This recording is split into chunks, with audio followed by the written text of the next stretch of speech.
శ్రీ తిరుప్పావై ఒక అద్భుత వేదాంత గ్రంథము. భగవంతుణ్ణి మనకు సులభంగా అందించగలిగే సాధన మార్గమిది. తిరు అంటే స్త్రీ అని అర్థం. అలాగే పావై అంటే పాటలు లేక వ్రతం అని అర్థం. కలియుగంలో మానవ కన్యగా జన్మించి గోదాదేవిగా పేరు మోసిన ఆండాళ్ భగవంతుడినే తన భర్తగా భావించి ఆయనను చేపట్టడానికి సంకల్పించిన వ్రతమే ఈ తిరుప్పావై వ్రతము.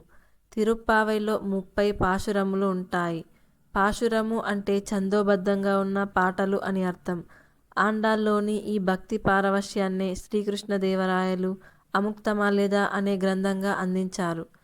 తిరుప్పావై వ్రతానికి కొన్ని విధి విధానాలు ఉన్నాయి.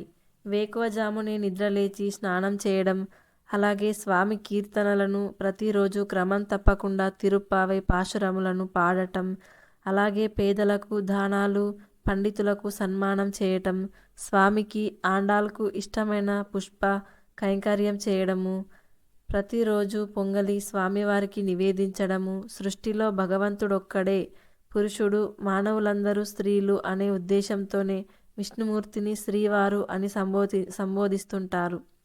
అటువంటి విష్ణుమూర్తిని భర్తగా పొందాలనే తలపుతో గోదాదేవి ధనుర్మాసంలో చేసిన ఈ వ్రతాన్ని నేటికీ మనం ఆచరిస్తున్నాం.